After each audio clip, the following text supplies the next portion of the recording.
উচ্চ আদালতে যখন আমরা দেশের নেত্রী বেগম খালেদা জিয়ার জন্য তার মিথ্যা রায়ের জন্য আমরা গেলাম, সেই উচ্চ আদালত থেকে তাকে 10 বছরের সাজা দেওয়া হলো।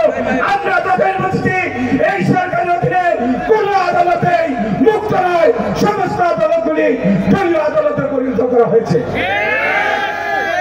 বলেছিলেন আমার প্রতি একটু বিশ্বাস রাখুন। আমাদের ধারণা ছিল মানুষের পরিবর্তন হতে পারে, মনের পরিবর্তন, মতের পরিবর্তন হতে পারে। হয়তো এবার শেখ হাসিনা একটি অবাধ নির্বাচন দিবেন।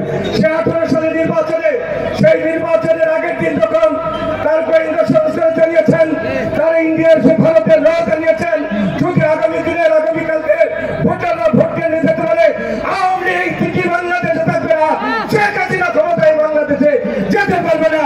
তাই তিনি নির্বাচনের আগে মধ্যরাত্রে 18 সালের মধ্যরাতে ভোটার বাক্স ভোটে তারা আগের দিন রাত্রে ভোট ব্যালট পেপার ভরে দিয়েছিলেন। এটা কি ষড়যন্ত্র নয়? এটা কি রাষ্ট্র ব্যবস্থাকে ধ্বংস করা নয়?